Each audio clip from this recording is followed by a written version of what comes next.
It's Mondo Cool.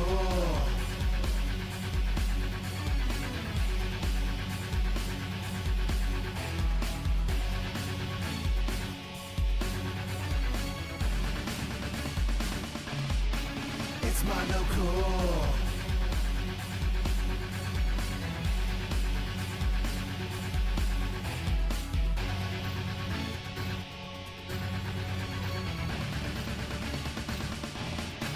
It's Mondo Cool.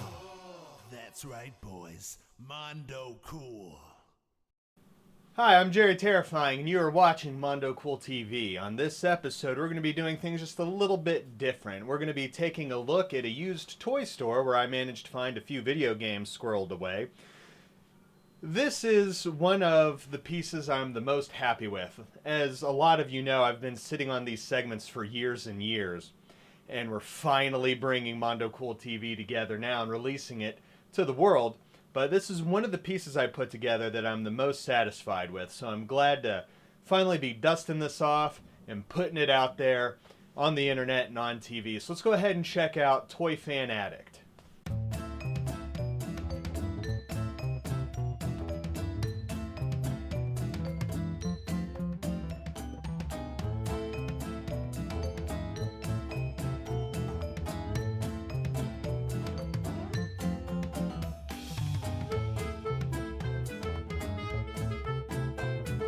More or less decided I got tired of living out of a car, doing toy shows and flea markets and things like that, and the lady next door at Vintage 937 opened up a store. We kind of went in together and started that, and this building happened to be empty, and after a year of being over there, I decided, you know what, I think I can do this myself. So that's pretty much how I decided to open the store.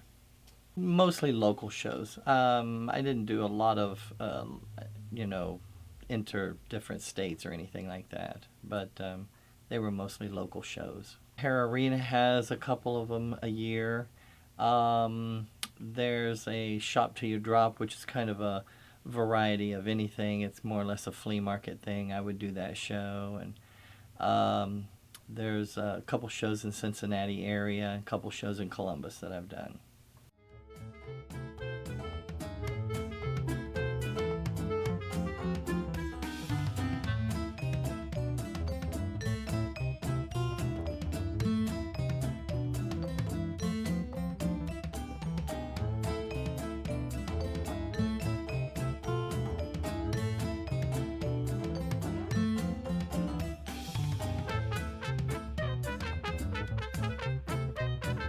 It probably was the easiest transition for most people since I was next door anyway, and I just more or less moved everything over here. And in the beginning, I was about half this size when I first started. A lot of it just comes in the door just about every day. Somebody will come in with something they want to sell, and they just want to get rid of it or whatever. My prices are somewhat negotiable to a point. I can negotiate on some things I can't.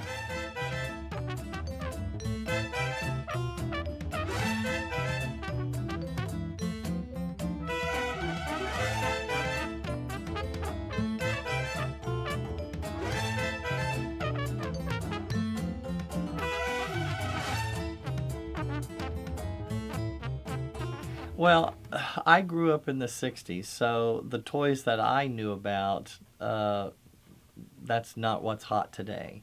The one big thing I found out in nostalgia toys is it's a generational thing and it's a decade thing. Every decade it changes. And what's hot today may not be hot in another 5 or 10 years. Because as that generation comes around where they are, going into their 20s and 30s, they're starting to wanting to get back their childhood memories, and so it'll move to a different generation at that point. And what was hot, what Grandpa and Dad liked, the kids today don't want that.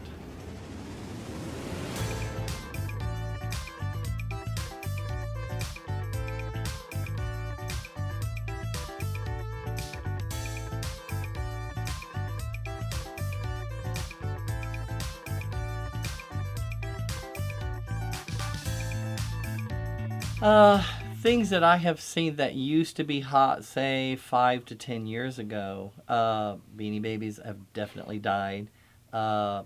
Precious Moments, Hummels, even Thomas the Train has kind of dropped off the market a little bit. Barbie has dropped way down. Things that used to be really high, and not that that doesn't mean that they're not still collectible. It's just the people who do it now are getting smaller and smaller in their numbers.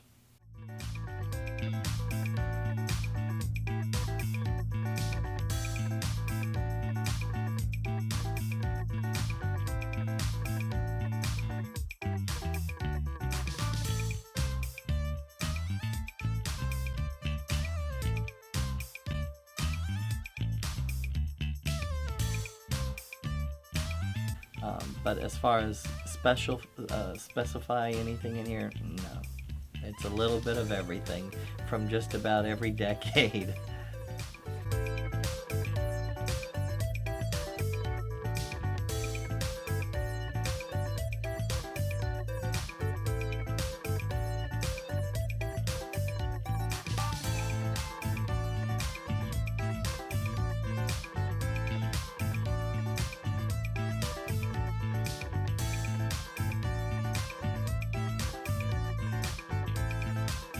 I collect Disney paraphernalia. When my son was 8 years old, he decided he didn't want to play with his toys anymore that was in his toy box, and so I went to clean it out, and he had a lot of small PVC pieces of Disney characters, and I've always been a big Disney fan. I grew up with Disney, and I thought, you know what, this would be something I could collect that would be small, and it wouldn't be, in the way, and my wife wouldn't get so upset with me. And to say the least, it exploded from there.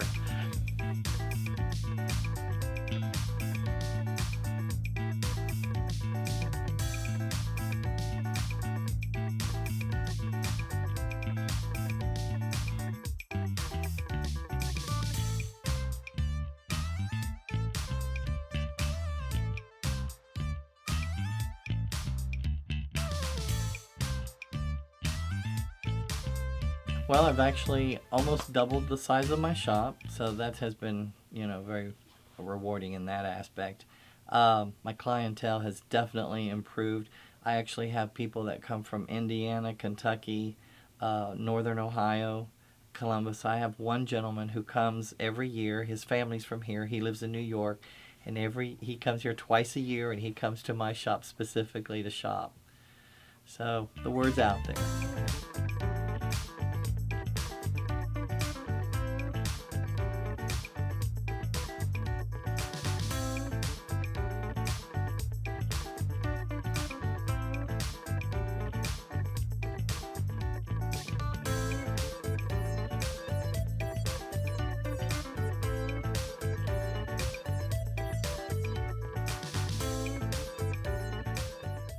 All right, and what'd you think about that? I thought that was a pretty sharp segment. Right after I filmed that segment, I was out looking for deals at the garage sales, and I ran into him.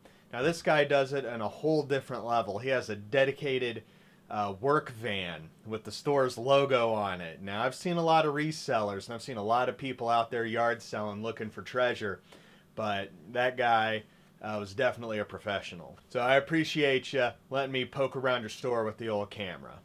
So to round out the episode, we're just going to look at some video game reviews. First up on the menu is Quarth for the Game Boy. This is a game I wound up enjoying quite a bit playing while on the clock at work.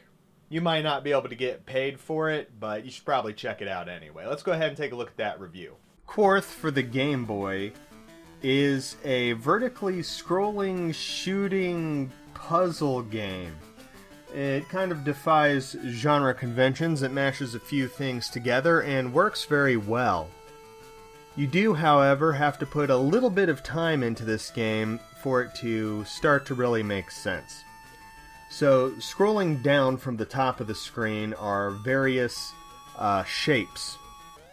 And as you shoot blocks up into the shapes and complete squares and rectangles, it will clear the shapes, And depending upon how many of the shapes you manage to include in your completed square or rectangle will dictate how many points you get and if you get a power-up or not. The game does support a 2-player mode utilizing the link cable. I managed to record some 2-player gameplay, capturing player 1 on a Super Game Boy 2 and player 2 on a GameCube Game Boy Player setup. I personally find this game to be very enjoyable, and I have sunk quite a bit of time into it at work. When recording this 2-player footage, my girlfriend ended up getting very into the game, and we spent about an hour playing it. The intent was to play a few practice rounds so that she got the concept of the game, and then just record a little bit, and then we were going to record a little bit of 2-player footage of the next project I had cooking. But she ended up enjoying it so much that she did not want to stop playing, which I take it as a good indicator of how quick and easy it is to pick up and really get into this game once you get the hang of it. The game does have a fairly good amount of power-ups that you can obtain by getting big point combos. The most common is used in the 2-player mode. As a player does well, the other player's screen becomes obscured, making it harder for the second player. If you have the most common power-up, using it will make that obscured area of the screen sort of see-through. So that's definitely good to hang on to in the multiplayer mode. If you're playing single player, it's really useless, so you can just let it sit in your inventory. There is a power-up that will freeze the progression of the falling shapes. There's a screen clearing power-up that will clear all of the shapes off the screen. Like if you get into a jam and you're about to die, that's a good time to dust off the one that clears the screen or halts the progress of the falling blocks, giving you a little bit of time to clear out the screen. Down on the D-pad makes the blocks fall faster, which sometimes you want to do, so if you're doing well, you can reveal more of the falling blocks and try to clear off some squares or rectangles. Up on the D-pad cycles through your power-ups, and then there is your shoot button and your button that activates the selected power-up. It's a pretty straightforward and simple game. I had a lot of fun with it in the single-player mode, and I definitely had a lot of fun playing it in the 2-player mode. I'm really glad that my woman enjoyed it so much, because I look forward to playing some more head-to-head Quarth. Overall, I'd recommend this game to pretty much just about anyone that enjoys your basic kind of puzzle games. If you enjoy your Bust-A-Moves, Tetris, Puyo Puyo, that kind of thing, you'll probably enjoy this game. It is an affordable title and should be in every Game Boy owner's collection, especially if you're lucky enough to have someone in your life to play link cable games with.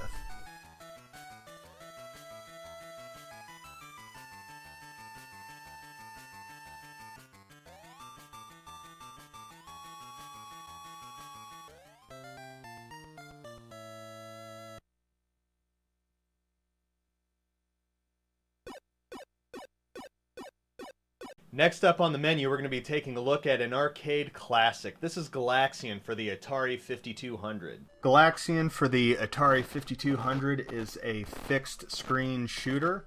This is the game that came out before Galaga, which I am a very big fan of the game Galaga, so I had quite a bit of fun jumping into this game. Something that surprised me was the controls with the Atari 5200's analog control. I actually really quite liked it when I was able to get the controller working. Pretty much any time I take the 5200 off the shelf and sit down with the machine, I have to open up the controllers, clean the contacts, and then wrestle with it to reassemble the controller, and getting the analog controller lined up with the potentiometers, which is kind of a hassle, but once you get that out of the way and you get one of your 5200 controllers working, what you'll find is a very smooth controlling game. This is real basic stuff. This is from the golden age of arcade gaming, so there's not much in the line of music or sound effects. But there is some pretty enjoyable gameplay. The graphics are colorful. What you see here on screen does look a little muddled because of the way it was recorded through an RF connection passing through a VCR to convert it to an AV input. So it looked a little bit better on a CRT than it does here. Galaxian, of course, is an arcade game, so the main purpose here is to continually play, honing your skills and getting higher and higher scores. Perhaps we can get a little bit of high score competition going if you find yourself in possession of the Atari 5200 version of Galaxian. Take a picture of your high score with your phone and you can go ahead and text that to the Mondo Cool hotline at 937-419-1223 if you're up to the challenge.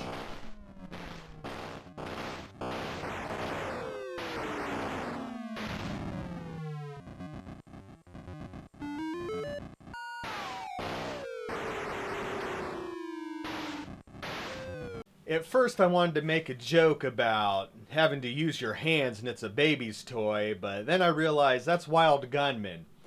Next up we're taking a look at Hogan's Alley, a similar NES light gun game. Let's see what I thought about it in a little more detail.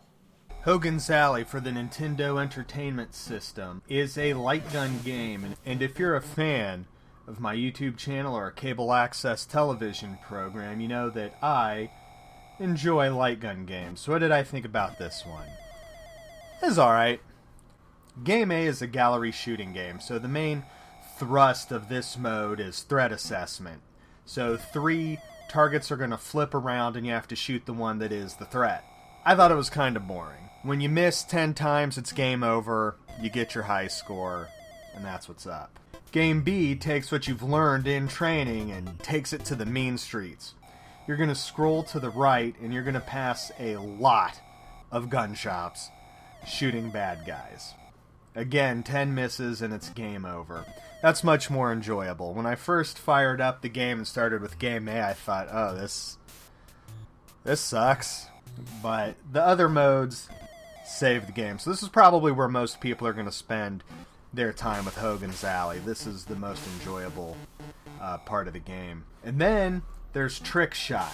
This was surprisingly enjoyable. This is probably where I would come back the most often. So you get a stage that looks like Mario bricks, and there's 3 different platforms. The top platform, the easiest to shoot the can into, gives you 300 points, the middle one 800, and the bottom one 5,000, which is a little trickier to get your can to land on. And then this little platform floating out in space, that'll give you 100 points if you manage to land a can there. That was a very enjoyable mode. I could see playing this with people to get high scores. All in all, Hogan's Alley is a very basic game. It's a fairly affordable game for the Nintendo, as far as I know. I'll look into that a little bit later with the actual price at the end of the review. But this is a game that if you're a fan of the Nintendo Zapper, you might as well throw it on your shelf. Is it my favorite light gun game of all time? No. But Game B and Trick Shot are pretty enjoyable, so I'd say this is a must-have for anyone collecting Nintendo games.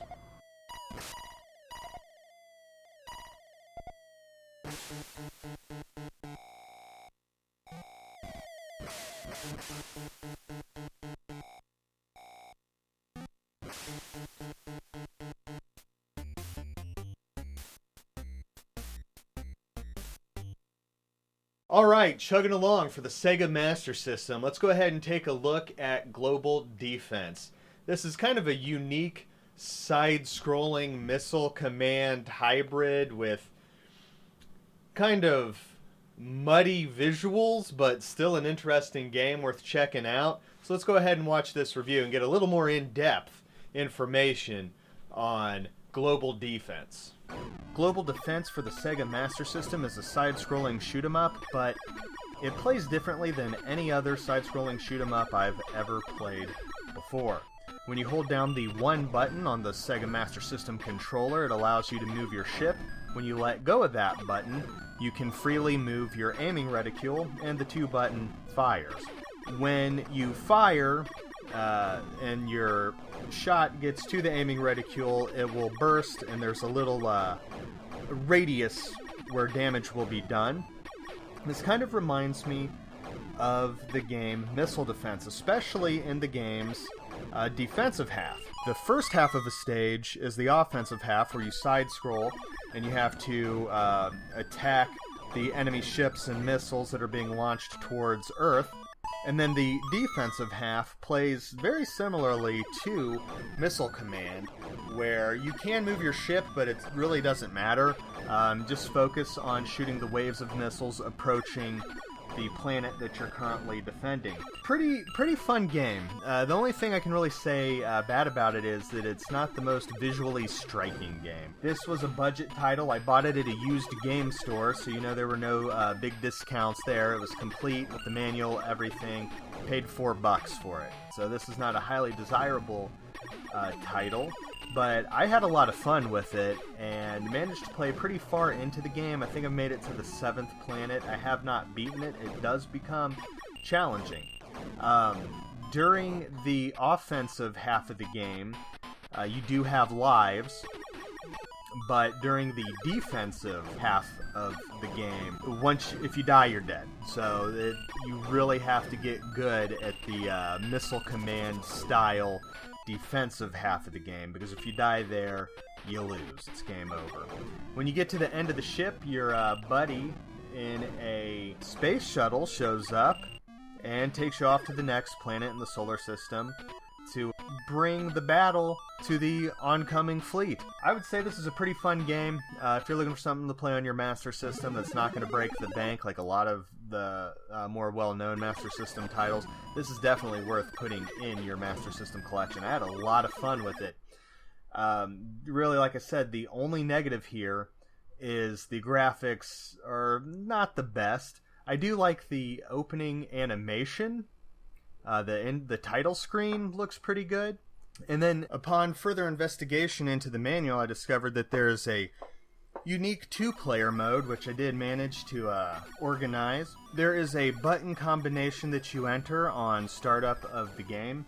It allows the first player to control movement of the ship, while the second player moves the aiming reticule, and the ship is set to auto fire, so you don't have to press any of the buttons. I've considered getting 2 Sega Genesis arcade sticks and seeing if I can play the game like a twin-stick shooter. I've not managed to make that happen, as I only own 1 Sega Genesis arcade stick, and I'm not sure that would or wouldn't add anything to the game. I do like a twin-stick shooter, so that was the first thing I thought when I saw it, but I was unable to test that out as much as I would like to. Overall, this is a fun game, and it's low cost. Definitely makes it something to throw on the game shelf if you have a Sega Master System, if you can get past the sort of bland-looking visuals.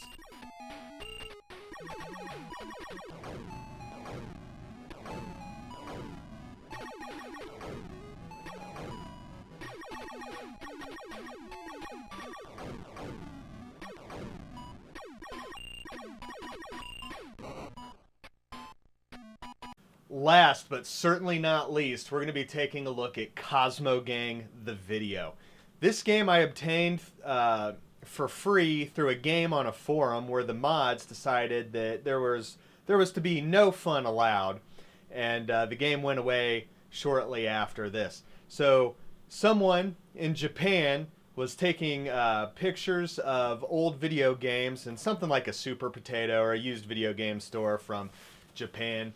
And the game was whoever guesses which game is the cheapest first wins that game. And I guessed Cosmo Gang was the cheapest. I forget the other games. And it was like a yen or two. Like it was, or not a yen, it was 100 yen or two. It was like $1 or two. And so tossed that guy my address, and a few weeks later showed up in the mailbox. I got Cosmo Gang the video. Now this is kind of a cute 'em up version of Space Invaders. Let's go ahead and check out the review. I really enjoyed this game, so I wanted to make sure to get this review tucked away in this episode to spread awareness of this game. So let's go ahead and check it out. Cosmo Gang the Video is a fixed shooter by Namco. This arcade conversion comes to the Super Famicom. It is a bright and colorful cutesy game, basically a cute-em-up version of Galaga. The player controls a ship that scrolls left and right and fires up. There are various power-ups like the ability to have twin blasters. There is a weapon that's reminiscent of mines. You can get the occasional shield. There's a weapon that will freeze all the enemies on screen for a short while. A giant spider web that slows the movement of other enemies. There are 5 worlds that you must go through. Upon completion of the 5th world, you will unlock the final zone, where you will fight the final boss, Don Cosmo. The gameplay is solid. If you're a fan of Galaga, you will enjoy this game. I found the 3rd planet to be the most challenging, but if you can stick to it, you'll be able to beat it without too much hassle. There are multiple difficulties, normal, hard, and very hard. I've played through the game on normal and found it to be a fair challenge. Veteran shooter fans may enjoy the higher difficulties. I personally enjoyed the game quite a bit. I liked the colorful graphics and the solid, tried and true Galaga gameplay. I would recommend checking this game out.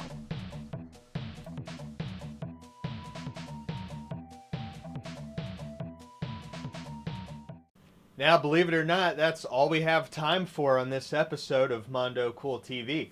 I'd like to thank you for joining us today. Let me know what you think about this slightly different style of episode, where I don't have a main featurette on a video game series, and instead I just have one of the smaller segments paired up with a bunch of reviews to pad out the rest of the episode. Let me know what you think. Do you like this? Do you like the other style episodes more? Leave a comment. You can always call in and leave a voicemail, which may or may not be played on future episodes of Mondo Cool TV, by calling the Mondo Cool hotline at 937-419-1223. So that does it for this episode. I will see you again next time right here on Mondo Cool TV.